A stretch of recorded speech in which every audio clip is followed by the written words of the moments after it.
Hello friends, நீங்கள் சொன்னால் யார் நம்ப மாட்டாங்க.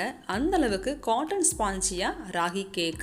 இந்த ரெசிப்பியை மறக்காமல் ட்ரை பண்ணி பார்த்துட்டு எப்படி வந்ததுன்னு கமெண்ட் செக்ஷனில் கமெண்ட் பண்ணுங்கள். இந்த வீடியோவை உங்கள் ஃப்ரெண்ட்ஸ் கூட ஷேர் பண்ணிக்கோங்க. ஏழு கிச்சன் சேனலை சப்ஸ்கிரைப் பண்ணிட்டு பக்கத்தில் இருக்க பெல் ஐக்கான் ஆல் கிளிக் பண்ணுங்கள்.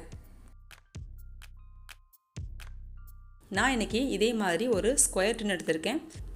பட்டர் ஷீட்டை ஸ்கொயராக கட் பண்ணிவிட்டு இதே மாதிரி ஃபோல்டு பண்ணி செட் பண்ணி பாருங்கள்.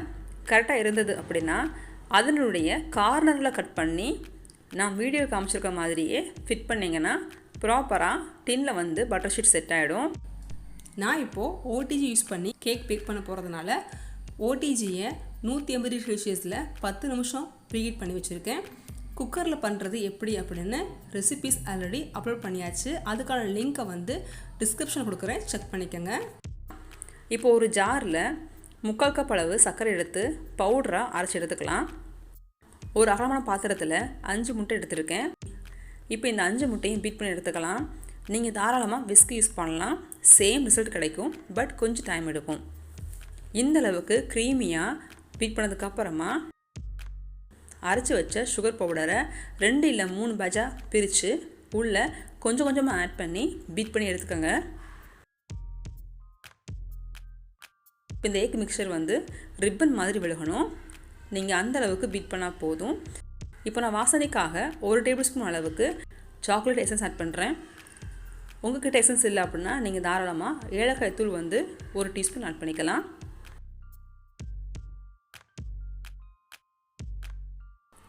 இப்போ இது கூட ஒரு ஜன்னி வச்சு அதில் 100 கிராம் அளவுக்கு ராகி ஃப்ளார், 100 கிராம் அளவுக்கு கோதுமாவை சேர்த்துட்டு கூடவே 1/2 டீஸ்பூன் அளவுக்கு பேக்கிங் சோடா, 1/2 டீஸ்பூன் அளவுக்கு பேக்கிங் பவுடர் கலந்து கொஞ்சம் கொஞ்சமாக சலித்து கட் அண்ட் ஃபோல்டு மெத்தடில் இதை பொறுமையாக மிக்ஸ் பண்ணிக்கோங்க. பபிள்ஸை பிரேக் பண்ணாமல் இதே மாதிரி 2 இல்லை 3 பேட்சாக பிரித்து மாவு உள்ளே கலந்துட்டிங்கன்னா உங்களுக்கு ப்ராப்பரான ஸ்பாஞ்சியான கேக் கிடைக்கும்.